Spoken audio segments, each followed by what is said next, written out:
안녕하세요. 저는 40대 초반에 중학생 아들 하나를 키우고 있는 주부입니다. 항상 남들의 사연을 들으며 안타까워만 했지 이렇게 제 이야기를 보낼 거라고는 생각 못했는데 떨리고 묘한 감정도 드네요. 사실 저도 40이 지나면서 주위 친구들이 하나둘 이혼하고 혼자 사는 경우가 늘어나기는 해서 이혼에 큰 거부감은 없었어요.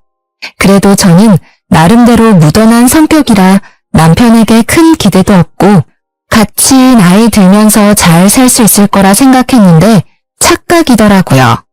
다들 공감하시겠지만 결혼이라는 게 어디 남편이랑 둘만 잘 산다고 평화롭게 계속 유지할 수 있는 건가요? 아들도 중학생이라 손이 덜 가겠다. 이제 좀 편하게 지내보나 싶었는데 웬걸. 갑자기 시모가 시부랑 싸우고 저희 남편에게 의지를 하기 시작하면서 제 결혼 생활을 넘어 인생이 아주 실타래 꼬이듯 꼬여버렸습니다. 어릴 때부터 말괄량이 소리를 들을 만큼 털털하고 대찬 성격인 저와 달리 시모는 아주 여성스럽고 작은 말에도 상처받는 여린 성격으로 시모 3명을 낳고 얻은 귀한 막내 아들에 대한 사랑도 지극해 신혼 초부터 저와 알게 모르게 부딪히는 일이 많았어요. 그래도 제가 워낙 무딘 성격이라 알고도 모른 척하면서 큰 트러블 없이 10년을 지내왔는데요. 공무원 생활하던 시부가 정년 퇴직을 하고 집에 눌러앉으면서 시모와 사사건건 부딪혔고 그 여파가 저희 집에도 몰려오게 됐습니다. 그렇게 이혼까지 하게 됐는데 창피해서 어디 말도 잘 못하겠고 답답하던 찰나에 이렇게 사연 듣던 곳이 생각나 이야기를 올려봅니다. 부디 많은 분들이 제 답답한 하소연에 귀 기울여 주셨으면 좋겠어요. 그럼 지금부터 제가 왜 이혼을 선택했는지 말해볼게요. 저는 크게 애교도 없고 뭐든지 좋게 생각하는 편이에요. 좋게 말하면 시원시원하지만 나쁘게 말하면 이용당하기도 쉬운 성격이겠죠. 그래도 인복이 좋았는지 항상 저에게 도움되는 친구, 사람들만 만났는데 가장 중요하다고 할 수 있는 남편과 시모 복이 이렇게 없을 줄 몰랐습니다. 어쨌든 저와 달리 남편은 무뚝뚝한 편이기는 해도 꼼꼼하고 현실적인 성격이라 서로 살면서 보완이 되겠다 싶더라고요. 그래서 결혼했는데 이 무뚝뚝한 남편이 이상하게 시모한테만큼은 아주 다정한 딸 역할을 하는 겁니다. 맛있는 거 먹으면 무조건 우리 엄마도 데리고 와야겠다. 좋은 데 놀러가면 엄마한테 미안하나 어쩌네. 항상 그놈의 엄마 하는데 아주 진절머리가 났어요. 시모라고 다를 건 없어서 단적인 예로 바리바리 반찬을 싸다 주시는데 저랑 손자 좋아하는 건 안중에도 없고 항상 남편만 좋아하고 잘 먹는 반찬 위주로 싸다 주니까 처음에는 감사하다가도 나중에는 왜 그 사람 거만 챙겨주시냐고 퉁명스레 말하게 되더라고요. 그래도 저는 좋게 그래 우리 아들이 나중에 커서 할머니랑 아빠가 서로 사이좋게 지내는 거 보고 배우면 그게 남는 거고 교육이잖아. 양아치 콩가루 같은 가족을 보고 크는 것보다는 낫지 않을까? 하는 어리석은 생각을 하면서 스스로 합리화를 했었습니다. 그런데 너무 이상했던 건 아들이랑은 이렇게 잘 지내면서 딸들이랑은 대면대면 했다는 거예요. 시모가 3이나 됐는데 너무 어릴 때부터 남동생만 싸고 도는 엄마를 보고 자라서인지 크게 정도 없는 것 같고 다들 자기 살기 바빠서 시모를 나몰라라 하니 시모가 더 아들에게 붙는 듯 했죠. 뭐 그래도 여기까지는 서로 따로 살기도 하고 어쩌다 한 번이니까 마음 넓은 내가 참고 넘어가자. 유별나기는 해도 저렇게 사이좋은 모자라는데 나도 우리 아들이랑 잘 지내야지 했어요. 하지만 제가 너무 안일하게 모든 걸 생각하고 방심했던 걸까요? 언제부터인가 시모가 저희 집을 찾는 빈도가 너무 많이 늘고 와서도 하루 이틀 자고 가면 안 되냐면서 빌붙는 횟수가 잦아진 겁니다. 처음에는 저도 회사 다니며 먹고 살기 바쁘다 보니까 딱히 저에게 뭐 차려달라는 요구나 기대도 없고 그냥 와서 본인이 밥 해주고 가시니 크게 신경 쓰지 않았어요. 그런데 이런 일이 너무 잦아지니까 무딘 저도 불편하더라고요. 생각해보니 시부가 정년 퇴직하면서 빈도가 더 늘어난 것 같았어요. 그래서 남편이랑 신우들한테 슬쩍 떠봤더니 가부장적이고 보수적인 시부가 퇴직 후 매일 집에 있으면서 시무를 아주 들들 볶는다는 겁니다. 시무는 소녀 같은 성격이라 화초 가꾸고 그림 그릴 줄은 알아도 사실 청소하고 빨래하는 살림은 전혀 못하는 스타일이거든요. 그런데 매일 같은 공간에 있으면 아무리 사이좋은 사이라도 서로 단점이 보이고 지적질을 하게 되고 그러잖아요. 딱 시부랑 시무가 그래서 한 번 눈에 거슬리니까 서로 다투고 시부 잔소리에 시무가 못 견뎌 집을 나오고 했던 거더라고요. 그렇게 하루 이틀씩 시무가 저희 집에 피신하듯이 와서 편하게 있다가 화 풀고 돌아가는 날이 반복되던 어느 날이었어요. 야근하고 돌아온 집에서 남편이랑 같이 있는 시무를 보고 저 진짜 기절 초풍하는 줄 알았습니다. 시무가 평소에 들고 오던 짐가방보다 더 큰 무슨 이민가방 같은 걸 들고 소파에 앉아있는 겁니다. 어머, 어머니, 이게 다 뭐예요? 여보, 무슨 일이야? 여보, 엄마 가출했대. 뭐? 가출? 어머니, 아범이 무슨 소리 하는 거예요? 아버님이랑 싸우셨어요? 어머마, 나 진짜 너희 아버지랑 하루도 같이 못 있겠다. 진짜 내가 무슨 시녀도 아니고 얼마나 나를 몰아세우는지. 자기는 연금도 나오고 퇴직했으니까 쉬면서 대접받겠다 이 소린데 나도 같이 늙어가는 처지에 영감탱이 수발까지 들랐는데 내가 그 소리 듣고 가만히 있을 수 있겠어? 나 너무 자존심 상해. 어머니, 그래도 아버님이랑 대화해서 푸셔야죠. 이렇게 집을 나와버리면 어떡해요.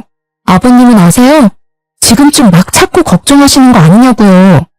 그 영감탱이 보는 데서 내가 짐 싸 나왔어. 걱정 마.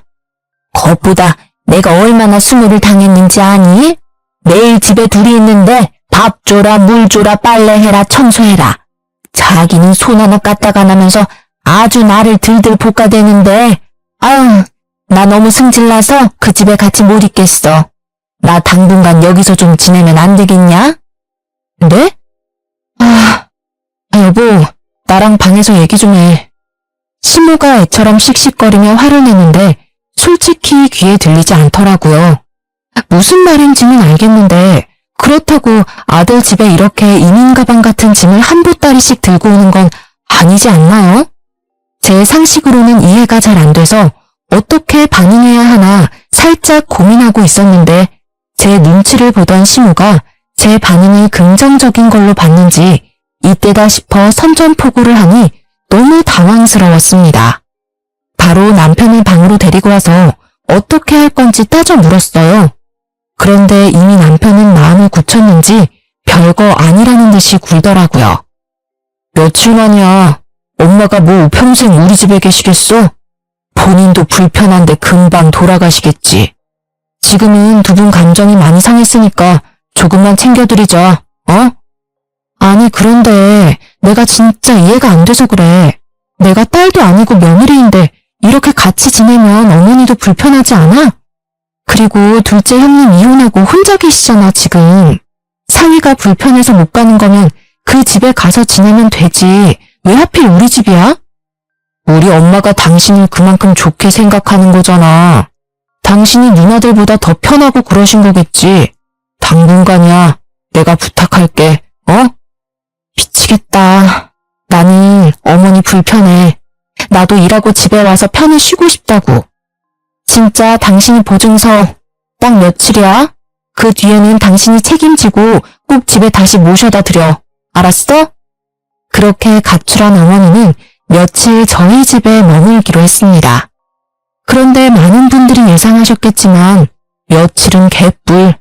하루 이틀이 지나고 사나흘이 지나도 돌아갈 기미가 안 보이는 겁니다. 그 사이에 저는 또 며느리랍시고 좋게 마무리 짓고 얼른 보내고 싶어서 저녁마다 시어머니 좋아하는 잡채며 족발이며 아구찜이며 바리바리 사와서 저녁 식탁에 올려 같이 먹고 그랬어요. 한 번도 이래라 저래라 신우한테 눈치 주지도 않았습니다. 제가 아무런 기색 없이 태연하게 구니까 진짜 괜찮은 줄 알았는지 신우가 조금씩 집에 입을 대고 손을 대기 시작하는 겁니다. 어머마, 냉장고가 너무 더럽더라. 내가 그래서 싹 버릴 거 버리고 정리 한번 깨끗이 했어. 그냥 내가 심심해서 한 거니까 고맙다고 할 필요는 없다. 회사 다니는데 냉장고 정리하는 것도 일이지, 안 그래? 네? 냉장고를 정리하셨다고요? 버릴 게 없는데? 아니, 왜 버릴 게 없어? 거무튀튀하게 썩은 과일들도 있고, 그 뭐냐, 밀가루 반죽해 놓은 거는 왜 냉장고에 넣고 버리질 않니? 내가 아주 못 먹는 거 다 찾아가지고 싹 버렸다. 어머니, 그거 제가 베이킹한다고 숙성시켜 놓은 거예요. 그거 다 버리셨어요? 아, 못 살아 진짜. 취미로 베이킹을 하고 있는데 아무것도 모르시면서 제가 냉장고에 넣어둔 재료들을 다 내다 버린 건 기본이었습니다. 여기에 항상 제자리에 뒀던 헤어드라이기나 제 화장품이 사라져서 한참 찾고 있으면 어머니가 내가 지저분해서 여기 뒀다. 여기 두는 게 더 편할 거다 하시면서 내어주시는데 진짜 이런 일이 계속 반복되니까 너무 스트레스더라고요. 결국 시모가 엉망으로 만들어 놓은 제 살림을 다시 찾아서 제자리에 넣고 정리하면서 집안일만 2배로 늘어난 기분이었어요. 어머니, 그냥 아무것도 안 해도 되니까 가만히 좀 계세요. 그게 저 도와주는 일이에요. 아니, 나는 너 편하라고 한 건데 얘 너무 섭섭하다. 어쩜 말을 그렇게 서운하게 하니? 내가 너 괴롭히자고 이런 거야? 그게 아니라요. 이렇게 자꾸 살림 건드리시면 저 너무 힘들다고요. 아, 못 참고 제발 그냥 아무것도 안 해도 되니 가만히 계시라고 하면 눈물을 글썽거리면서 섭섭하다 이러시는데 진짜 저만 나쁜 년 된 것 같고 억울한 이 기분 아시겠어요?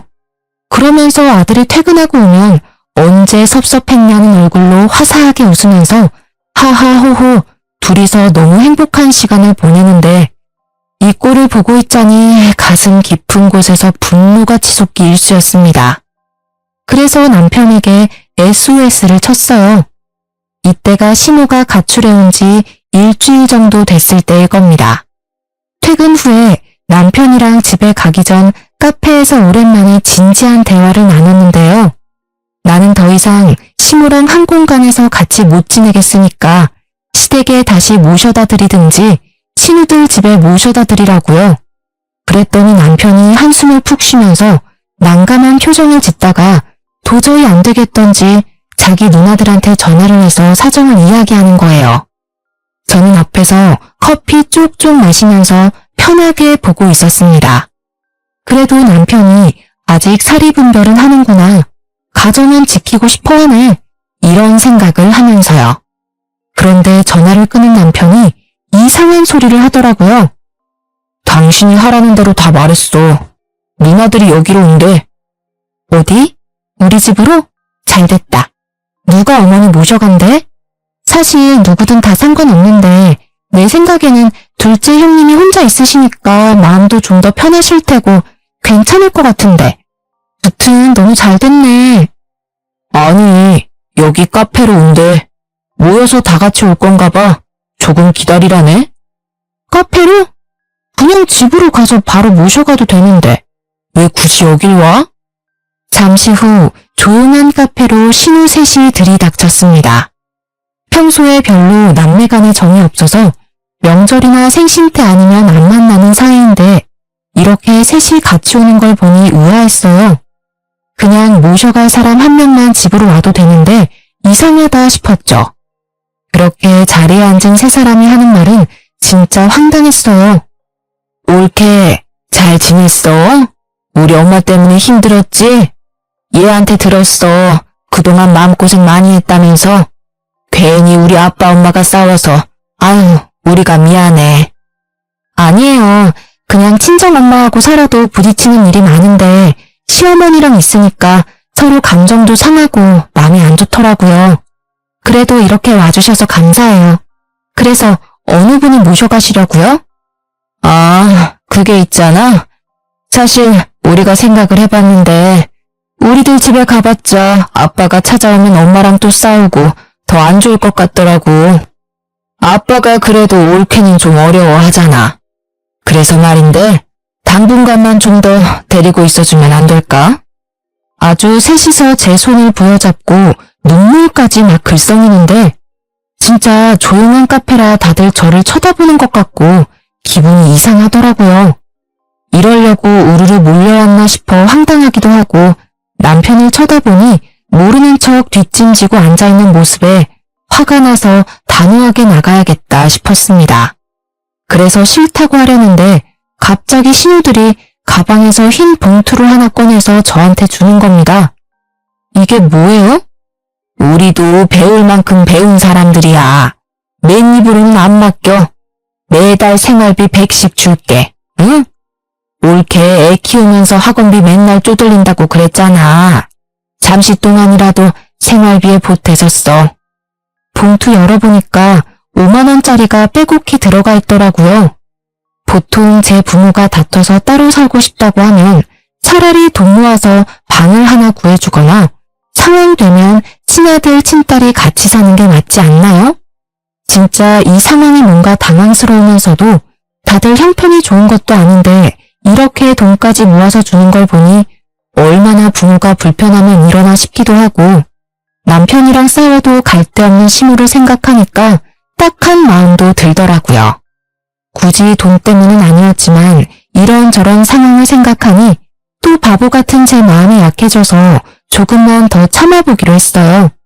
그런데 호의가 계속되면 권리인 줄 안다는 말이 저희 상황에도 적용이 되는 건지는 미처 몰랐습니다. 시모의 집안 간섭은 날이 갈수록 심해졌어요. 원래 저는 맞벌이를 하는데 살림에 관심이 거의 없는 편이라 일주일에 한두 번은 도우미를 불러서 청소, 빨래를 몰아 했거든요. 요즘에는 어플도 잘 되어 있어서 경제적 부담도 예전만큼 크진 않잖아요. 그런데 대뜸 시모가 이 사실을 알고 나서 돈이 아깝다며 자기가 대신 할 테니까 도우미를 부르지 말라는 겁니다. 저도 생각해보니 시모가 굳이 한다는데 집에서 뭐라도 하고 싶은가 보다 싶어서 알겠다고 그러시라고 했어요. 그런데 앞서도 말했듯이 시모는 소녀 같은 성격이라 살림에는 젬병이었고 그것 때문에 시부랑 많이 다퉜잖아요. 저희 집에서도 다룰 건 거의 없어서 오히려 제가 하는 것만 못하는 상황이라 청소며 빨래며 제대로 되는 게 없더라고요. 매일 입어야 하는 블라우스나 와이셔츠가 세탁된 게 없어 아침마다 발을 동동거렸고 식탁에 말라붙은 양념 자국을 며칠씩 보기도 예사였어요. 그래서 다시 도우미를 부르겠다고 했는데 굳이 자기가 하겠다며 돈 아깝다고 고집을 부리는 시모를 보니 속이 답답하던 거 있죠. 심지어 부부싸움이나 중학생 아들 양육 문제에도 입을 대기 시작하더라고요. 부부가 살다 보면 사소한 문제로 싸우기도 하지 않습니까? 저희도 예외는 아니라서 투덜거릴 때가 있었는데 방에서 말다툼을 좀 하고 있으면 귀신같이 엿듣고 들어와서 남편 편을 드는데 진짜 빡치더라고요. 눈치껏 빠지고 못 들은 척도 좀 해줘야 하는데 전혀 그런 게 없었어요. 그저 우리 아들. 남편도 만년 제 편이 집에 있으니 저한테 더 기고만장하게 굴고 재수가 없더라고요. 중학생이 된 아들 교육 문제에도 어찌나 입을 대던지. 제가 알아서 학원에 잘 보내고 있는데 이상한 정보들을 주워와서 과외를 시켜라, 소수정예 학원에 보내라, 우리 형편에 맞지 않은 훈수를 두니까 중간에서 진짜 미쳐버릴 지경이었습니다. 도중에 몇 번 남편에게 이제 한계라고 말을 했는데 처음에는 미안하다, 좀만 참자, 저 자세로 나오더니 나중에는 익숙해졌는지 어쩌라고 하며 화까지 내더라고요. 진짜 어이가 없어서 기싸대기를 한 대 때리고 싶었어요. 그래서 아예 많은 사람들이 모인 날에 터트려야겠다 싶었는데요. 마침 며칠 뒤에 시모 생일인데 때가 때인지라 그냥 집에서 시켜 먹자면서 시누들이 모두 저희 집으로 온다더라고요. 시모랑 사이 안 좋은 시부는 시모가 극구 반대해서 못 온다기에 따로 음식을 챙겨드리기로 하고 그렇게 시모 생일날이 밝았습니다. 오랜만에 모인지라 음식도 양껏 시켜먹고 화기애애한 분위기였어요. 그래서 분위기가 무르익었을 때쯤 입을 열었습니다. 제가 생각해봤는데 어머니 저희 집에 오래 계셨잖아요. 언제까지 아버님이랑 이렇게 떨어져 계실 수도 없고 더 늦기 전에 두 분 사이 좀 푸셔야 하지 않겠어요? 네 아버님이랑은 한시도 같이 있기 싫다니까. 그 영감탱이 하는 말 듣고 있으면 귀에서 진물이 날 지경이야. 내가 여기서 너 살림도 도와주고 하잖아. 너 편하게 일하라고 내가 어디 밥 차려달랬니 빨래를 해달랬니? 내가 다 하잖아. 그냥 나는 여기 방 한 칸만 좀 쓴다니까. 아니 어머니는 지금 너무 흥분 상태라 말이 안 통하니까 여보나 형님 말씀 좀 해보세요. 저 큰맘 먹고 지금 말하는 거예요. 이제 어머니도 집에 가시던지 그게 영 불편하시면 좀 더 아버님이 편하게 드나드실 수 있게 형님들 댁으로 가시는 게 좋을 것 같습니다. 옳게. 우리가 전에도 말했잖아. 우리 엄마는 아빠 만나기 싫어한다니까. 근데 우리들 집에 가면 아빠가 막 찾아와서 또 난리 부릴 텐데. 옳게. 우리 얘기를 뭘로 들은 거야? 그게 아니라요. 두 분 사이 일인데 언제까지 우리가 이렇게 옆에서 지켜드릴 수도 없는 노릇이고 제가 너무 불편해서 그래요. 진짜 제가 오죽하면 이렇게까지 말하겠어요.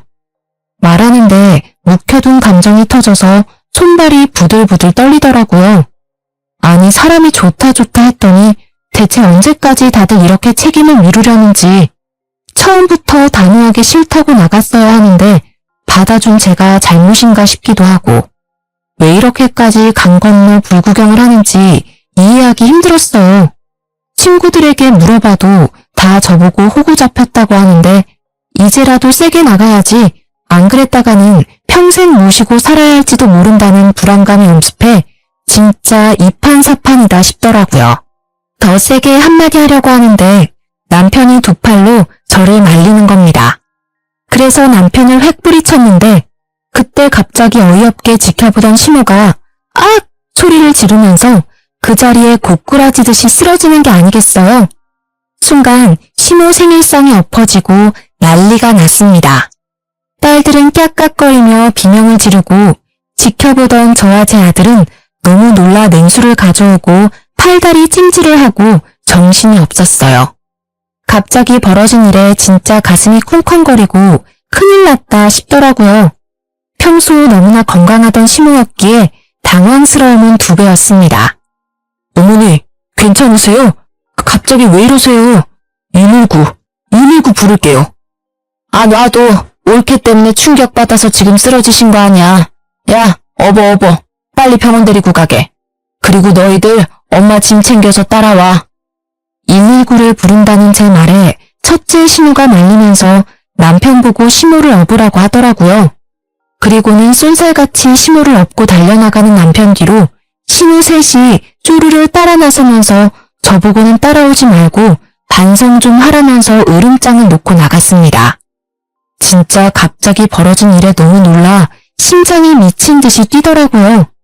눈물이 터져서 울먹거리니 아들이 제가 우는 거 처음 봤다고 할머니 병원 갔으니까 괜찮으실 거라고 달래주는데 진정이 안 됐어요. 하필 제가 이렇게 소리치고 할 때 쓰러지셔서 혹시 잘못돼 큰일이라도 나면 다 제 탓이 되는 거라 생각이 들더라고요.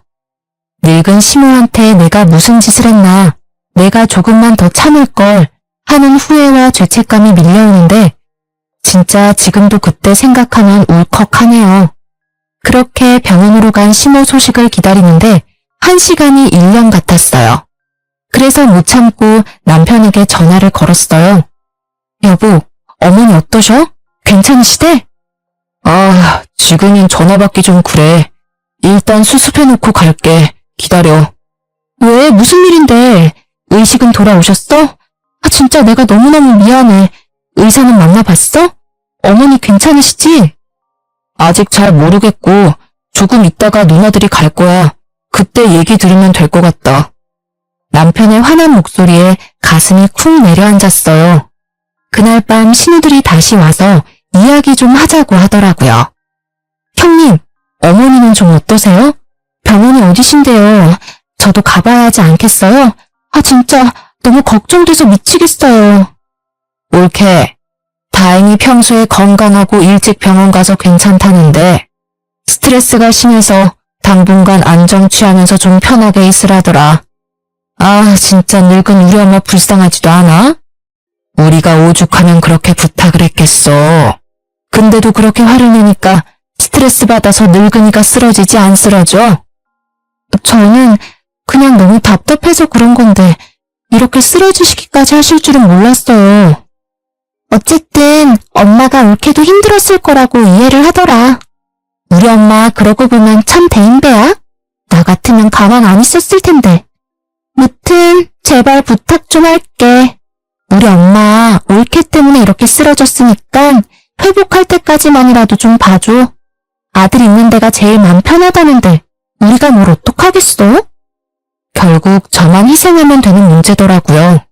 시모가 제 이야기 듣다가 쓰러진 건 맞는 거고 병원에서도 스트레스 때문에 안정을 취하라 했다는데 아들 집이 세상에서 제일 편하다면 저로서는 할 말이 없는 거였습니다. 지금 생각해보면 정말 답답하고 억울한 일이지만 그 당시 돌아가는 상황에서는 빠져나갈 구멍이 없어 보였어요. 이게 가스라이팅이라는 걸까요? 아무튼 그렇게 시모는 그대로 다시 병원에서 돌아와 집에 눌러앉게 됐는데 다시 건강을 찾은 안색이라 너무 감사하더라고요. 더 큰일이 없어서 다행이라는 생각도 들고 한동안은 시모도 제 눈치를 보고 저도 시모 눈치를 보면서 답답하지만 서로 터치하지 않게 노력하는 일상을 보냈습니다. 하지만 이미 너덜너덜해진 사이인데 그 위에 살짝 테이프 한 장 붙여놓는다고 다시 끈끈해질 수 있겠습니까? 참자 하면서도 계속 머릿속에 시모가 우리 집에 계속 있는 이 상황이 불합리하고 어이가 없다는 생각이 드는 겁니다. 아무리 생각해도 멀쩡히 시부가 있고 딸도 셋이나 있는데 하루 이틀도 아니고 벌써 몇 달씩 아들 집에 눌러앉아 있는 게 이게 합가가 아니면 뭔가 싶고 내가 지금 뭘 하고 있나? 정작 우리 친정 부모님은 바쁘다는 핑계로 얼굴 보고 식사한 지도 오래인데 진짜 가슴이 답답하더라고요. 평생 나보고 이렇게 살라는 것인지. 그래서 친구들에게 터놓으니까 세상에 이런 경우는 없다면서 너 같은 사람 어디 있는지 인터넷에 한번 글 올려서 물어보라는 겁니다. 사실 저는 SNS를 잘 하지 않는 편이었는데 친구들이 재밌다고 한 지역 커뮤니티 카페가 하나 있었어요. 가입해놓고 눈팅만 하고 있었는데 여기서 정보도 많이 얻고 요즘 살아가는 재밌는 이야기도 많이 보고 했거든요. 혼자서 끙끙 앓자니 이해해주는 사람도 없는 것 같고 힘들어서 익명의 힘을 빌려 인터넷에 글을 써보기로 했습니다. 제가 처한 상황을 처음부터 끝까지 줄줄 써내려고 하는데 진짜 제가 읽어도 어이가 없고 남의 일이라면 바보처럼 지금 뭐 하고 있냐고 보살이냐고 할 만하더라고요. 그렇게 하소연하듯이 글을 적고 업로드를 했는데 회사 다니느라 한동안 써놓고 까먹은 글이 주말에 갑자기 생각났어요. 그래서 댓글이 몇 개나 달렸으려나 조회수는 있으려나 하고 들어가 봤는데 웬걸 수백 회가 넘는 조회수에 댓글도 수십 개가 달린 겁니다. 이게 무슨 일이지 싶어서 살펴봤더니 다들 호구 잡혔다면서 세상에 이런 뻔뻔한 신호랑 신호들이 어딨냐면서 방송에 제보하라고 다들 제 편을 막 들어주더라고요. 뭔가 위로받고 공감받았다는 생각에 이래서 사람들이 인터넷에 글을 쓰는구나 이해가 될 정도였어요. 제가 성격이 털털하다 보니 이런 이야기를 친구들에게 해도 네가 왜 그러고 사냐고 이해를 잘 안 해주더라고요. 그래서 참 감사하다는 생각을 하면서 사이다 후기는 없다고 답글을 남기려는데 쪽지함에 못 보던 쪽지가 하나 와 있더라고요. 원래 그런 거 잘 안 보는데 그날은 이상하게 보고 싶었어요. 그래서 열어보니 카페 회원 한 명이 묘한 이야기를 하더라고요. 자기가 아는 사람이 이렇게 옳게 참교육시켰다고 자기한테 자랑 삼아 해준 이야기랑 너무 똑같은데 혹시 신우랑 남편이 시무랑 짜고 친 고스톱일 수 있다면서 한번 알아보라는 겁니다. 처음에는 무슨 이런 뚱딴지 같은 소리가 있냐면서 무시하려고 했어요. 그런데 몇 날 며칠을 생각해도 찝찝하더라고요. 생각해보면 멀쩡히 건강하던 시무가 갑자기 쓰러졌는데 그 뒤로 병원 한번 가보자고 하면 극구 사양하는 거나 남편이랑 신우들 모두 그 이야기를 꺼내지 않는 거나 시무가 오히려 더 건강히 활동하는 것 등등 다 이상했어요. 그러면서도 마음 한켠으로는 내가 지금 쪽지 하나 보고 무슨 상상까지 하는 거냐면서 죄책감도 들더라고요. 그래서 잊으려고 했지만 도저히 머릿속에서 사라지지 않았습니다. 이렇게 그냥 묵혀두면 또 나중에 이상하게 터질 것 같았고 믿져야 본전이라는 생각에 신우랑 남편을 한번 떠보기로 했어요. 그런데 제가 또 영화나 드라마를 많이 봐서 그런지 한 명씩 떠보면 꼭 말을 맞추거나 제가 또 술싸움에 밀릴 것 같은 거예요. 그래서 한자리에 모이게 해야겠다는 생각이 들었습니다. 여보, 형님들 주말에 우리 집에 초대하면 어때? 갑자기 왜? 무슨 날이야? 아니, 그냥 그때 갑자기 집에 돌아가신 것도 그렇고 좀 마음이 찝찝해서 내가 음식해서 이번에 좀 대접해 드리려고 어머니도 만난 거 보양식 좀 드시면 좋을 것 같아서 죄송해서 그래. 이제 반성을 좀 한 거야? 진작에 그렇게 엄마랑 누나들이랑 잘 지내면 당신도 마음 편하고 좋았잖아. 진작 그러지. 알겠어. 내가 다 불러 모을게. 여보세요? 큰 누나. 누나들 다 이번 주말에 시간 되지? 다 같이 밥 먹자. 주말이 되어 저희 집에 또 신우들이 다 모였어요. 저는 이왕 준비하는 거 상다리 부러지게 이것저것 많이 준비해서 올리고 술도 곁들이려고 거금 투자에 중환상까지 차려놨습니다. 어머, 옳게. 뭐 이렇게 많이 준비했어. 아니래도 되는데. 아니에요, 형님. 제가 그동안 좀 섭섭하게 했었죠. 이제라도 이렇게 맛있는 거 많이 먹고 형제 자매끼리 친하게 지내고 해요. 어머니도 제가 죄송했어요. 아버님이랑 일도 속상하셨을 텐데 저까지 이렇게 마음 불편하게 해드려서 죄송해요. 말이라도 그렇게 해주니까 내가 좋다. 내가 그동안 말을 안 해서 그렇지 너 때문에 눈치 보고 마음고생하느라고 살이 쏙 빠졌어. 아유, 엄마. 무슨 말을 또 그렇게 해. 다 지나간 일인데. 앞으로가 중요하지. 잘 먹을게, 옳게. 먹어. 저 때문에 마음 상했다면서 눈물을 훌쩍거리려는 시모에게 정이 떨어질 지경이었지만 꾹 참았습니다. 남편이랑 시모는 이런 제 마음도 모르고 음식 맛있다면서 쩝쩝거리면서 술 마시고 노느라 정신이 팔렸더라고요. 시모는 제가 차린 상으로 자기 자식들 잘 먹는 거 보니까 흐뭇한지 혼자 있는 시부 생각은 아랑곳 없이 너무 잘 웃으며 있었고요. 이 기괴한 상황에 더 참을 수 없어서 술기운이 모락모락 오를 때를 기다려서 궁금하던 걸 마구 물어봤습니다. 제일 먼저 타겟은 술 취해서 물 마시러 부엌으로 나온 남편이었어요. 근데 여보, 그날 어머니 쓰러지셨을 때 말이야. 어느 병원에 가셨어? 갑자기 좋은 날에 그 이름 또 왜 꺼내? 아니, 요즘 어머니 기력도 떨어지신 것 같아서 한번 물어보려고. 그날 일이 연관 있는 건지 궁금해서 말이야. 그날 아마 여기 앞에 의원에 가셨지.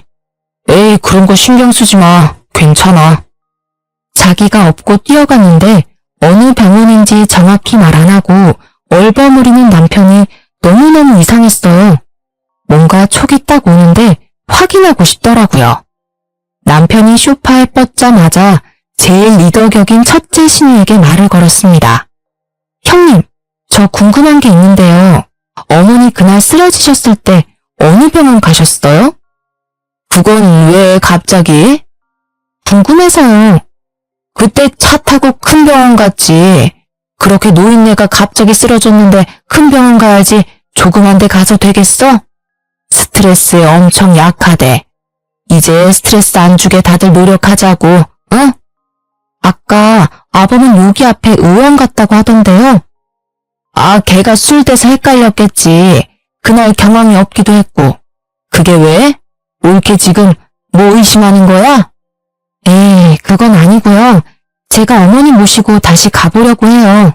요즘 깜빡깜빡 하시고 자꾸 기력도 없으셔서요. 아무튼 큰 병원 갔어. 됐지?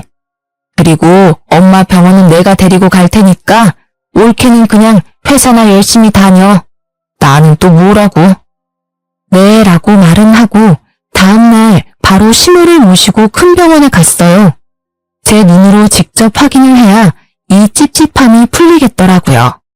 신우에게는 같이 영양제 하나 맞고 오자고 했습니다. 그렇게 신우가 말한 큰 병원에 가서 저는 초진, 신우는 한 번 왔다고 하니 재진 접수를 넣었어요. 그런데 신우가 온 기록이 없다면서 오신 적이 있냐고 묻는 겁니다. 그래서 몇 월 며칠에 쓰러져서 와서 수액 맞고 하셨다고 했어요. 그랬더니 그런 기록이 없다면서 여기 병원이 맞냐고 하더라고요. 순간 너무 빡쳐서 신우를 뒤로 하고 첫째 신우에게 전화를 걸려다가 아니다 싶어서 둘째 신우에게 연락을 했어요. 그래서 똑같이 신우가 가서 진찰받은 병원을 물었습니다. 그랬더니 말을 맞췄는지 큰 병원이라고 당당히 말하더라고요. 왔던 기록이 없다고 하니까 당황한 듯이 얼버무리면서 언니한테 전화해서 물어보겠다고 끊는데 진짜 어이가 없었어요. 짜증나서 큰 신우에게 전화하니 계속 통화 중이라면서 전화를 돌리는데 셋째 신우는 그날 정신이 없어서 기억이 통째로 사라졌다는 헛소리까지 시전하니 그제야 정신이 번쩍 들더군요. 알고 보니 제가 너무 답답해하면서 신우를 어떻게든 보내려고 하니 남편이 신우 생일 전날에 미리 자기 누나들한테 이 상황을 귀띔해줬고 이야기를 들은 신우들은 신우랑 짜고 생쇼를 벌인 거였습니다. 아, 진짜 사람을 기만해도 유분수지 이건 사기 아닌가요? 정말 속았다는 생각에 너무 화가 나서 손이 바들바들 떨리고 머리 끝까지 화가 솟구쳐서 토악질이 나올 지경이었습니다. 열이 받아 신우한테 집에 가서 얘기 좀 하자고 하고 남편에게 전화를 걸어 나 속인 거 다 아니까 당장 네 누나들 다 모아오라고 시켰습니다. 그날 밤 쭈뼛쭈뼛하며 들어올 줄 알았는데 세 신우 모두 고개 빳빳이 쳐들고 들어오더라고요. 아, 다들 미친 거 아니에요? 어떻게 사람을 이렇게 속일 수가 있어요? 내가 그렇게 우스워 보였어요? 나 하나 나쁜 년 만드니까 좋았냐고요. 사람을 기만해도 정도가 있지. 내가 그 일 때문에 얼마나 맘 졸였는데. 여보, 진정해. 어쨌든 일이 이렇게 된 건 사과할게. 그런데 당신 며느리잖아. 진짜 오죽하면 이랬겠어 우리가. 당신이 조금만 봐주면 되는데 그걸 못 봐주니까 이런 일까지 벌인 거 아니야? 당신이 제일 나빠. 그놈의 오죽하면. 딸들은 그럼 뭐 하는데? 말해봐요. 딸들은 어머니 자식 아니에요? 어머니가 불쌍하고 안타까우면 당신들이 들여다보고 챙겨야 하는 거잖아. 왜 나한테 다 떠넘기는 건데? 아니 올케, 진정 좀 해. 화난 건 알겠는데 그래도 말은 가려서 해야지. 지금 말 가려야 할 정신이 있을 것 같아요? 내가 진짜 지금 욕이 튀어나오려고 하는데 꼭 참고 있는 거니까 그것만 알아두세요. 알아요? 너무 그러지 마. 우리도 할 말은 있어. 우리가 그래서 그때 생활비 하라고 돈 줬잖아. 그거 받을 때는 좋다고 봤더니 이제 와서 왜 이래? 진짜 순간 너무너무 열받아서 참기 힘들었습니다. 바로 가방 안에서 수표 뭉치를 꺼내 신우들 얼굴에 하나씩 던졌어요. 자, 여기요. 그 잘난 푼돈 하나도 안 썼으니까 당장 가져가 이년들아. 뭐 이렇게 미친 거 아니야? 당신 그만해. 언젠가는 이런 날이 오지 않을까 싶어서 신우들이 100만 원씩 보내주는 생활비는 단 한 푼도 쓰지 않고 모아뒀습니다. 그리고 이 얘기가 나오면 돌려주려고 가방에 넣어놨던 거였는데요. 적반하장도 유분수지 이따위로 이야기를 하니까 곱게 줄 수가 없더라고요. 꼴에 지 누나들 건드리는 건 두고 못 보겠던지 이 와중에 남편은 저를 말리려고 달려들었습니다. 화가 너무 나서 그대로 남편 뺨을 한 대 갈겨버렸어요. 야, 어디서 하늘 같은 남편 뺨을 때려? 남편이 남편다워야죠. 마음 같아서는 뺨 100대라도 때리고 싶은데 제 손이 아까워서 참는 거예요. 그러자 시모가 사자후를 버럭 지르더니 그대로 고꾸라지더라고요. 순간 뭔가 싶었는데 거실 테이블을 피해서 옆으로 얌전하게 쓰러지는 걸 보니 이거 또 영국이나 직감할 수 있었습니다. 진짜 배운 게 도둑질이라고 이 상황에서도 자식들이 알려준 연기를 써먹는 걸 보니 진짜 내가 이런 사람들 사이에서 더 있다가는 제정신으로 살지 못하겠구나 싶었어요. 연기하지 마시고 얼른 일어나시죠. 바로 찬물을 가져와 시모 얼굴에 뿌렸어요. 찬물이 얼굴에 닿자마자 시모가 놀랐는지 비명을 지르며 일어나 그대로 주저앉고 울음을 엉엉 터뜨리더라고요. 그 모습에 남편과 신우들 모두 충격이 컸는지 그 자리에 서서 더는 저를 부르지 않았습니다. 미친년처럼 굴고 나니까 진짜 속이 시원하고 후련하더라고요. 왜 진작 이렇게 하고 싶은 대로 하지 않고 꾹꾹 참았는지 진짜 참으면 나만 호구된다는 걸 뼈저리게 느꼈습니다. 좋은 사람이라야 좋게 행동하는 걸 인정해주고 고마워하지 못된 인간들은 좋게 대해줘 봤자 지잘난 줄 안다는 걸 이제 알았어요. 그렇게 저는 남편이랑 지루한 공방을 거쳐 이혼을 하게 됐습니다. 상호 간의 신뢰가 가장 중요한 혼인생활 간에 시댁 식구들이 힘을 합쳐 저를 기만하고 정신적인 피해를 어마어마하게 입혔으니 모든 책임은 이걸 방관한 남편에게 있는 거였죠. 지금은 매달 아들 양육비를 받으면서 살던 집에 살고 있는데요. 사춘기 아들도 어느새 철이 들었는지 제가 그동안 남편과 시모 사이에 껴서 힘들어했던 것과 신우들의 속임수까지 다 알게 되면서 엇나가지 않고 오히려 저를 다독여주면서 힘내라고 해주네요. 남편은 시부 혼자 사는 집에 시모를 모시고 들어가 셋이서 같이 살고 있다더라고요. 그런데 들리는 소문에는 허구한 날 시모랑 시부가 싸워서 남편이 말리다 못해 주위 이웃들이 경찰까지 부르는 등 동네에서 골칫덩어리 민폐 가족이라고 합니다. 그래서 남편이 회사에서도 일하는데 지장이 있고 이웃들 보기에도 쪽팔려서 먼 동네로 이사를 하고 이직을 생각하고 있다더라고요. 여전히 신우들은 강 건너 불구경하고 있고요. 그래서일까요? 이혼한 지 꽤 됐는데 여전히 남편이 틈틈이 연락이 옵니다. 유진은 시모랑 시부를 황혼 이혼시키고 자기도 이제 더는 부모님에게 손을 뗄 테니 다시 재결합해서 우리끼리 잘 살아보자는 이야기였는데요. 차단을 하고 소송한다고 이야기를 해도 못 견디고 자꾸 연락이 오는데 저는 절대 재결합할 생각이 없습니다. 지금은 회사 열심히 다니고 이제 곧 고등학교 올라갈 아들을 어떻게 뒷바라지 해주고 잘 키울까만 생각하고 있어요. 휴가 때 아들이랑 해외여행 가려고 알아보고 있는데 퇴근 후에는 친구들 만나 술도 한 잔씩 하고 주말에는 등산도 가고 명절에는 집에서 사나흘씩 쉬는 지금의 생활이 너무 만족스럽고 편하거든요. 다시 그들과 엮인다면 지옥불로 뛰어드는 거라는 생각이 들어요. 이혼을 겪으면서 진짜 왜 나에게 이런 일이 생겼지라는 생각을 많이 하고 우울하고 속상한 감정도 많이 느꼈는데요. 생각해보면 다 좋게 좋게 넘어가자고 합리화하지 말고 처음부터 아닌 건 아니라고 얘기했으면 어땠을까 싶어요. 그랬다면 이런 수모는 안 겪었을 텐데 아쉽기도 합니다. 그래도 이제라도 뻔뻔하게 빌붙는 시모와 신우들 그리고 우리 엄마 하며 자기 부모밖에 모르고 아내를 방치하는 남편 비정상적인 그들에게서 벗어날 수 있어 다행이다 싶습니다. 저처럼 가스라이팅 당하는 분들 있으시다면 좋게 좋게 넘기지 마시고 부디 빠르게 이혼하여 탈출하시기 바랍니다. 그럼 이만 제 이야기는 여기서 줄일게요. 모두 건강하고 행복하세요.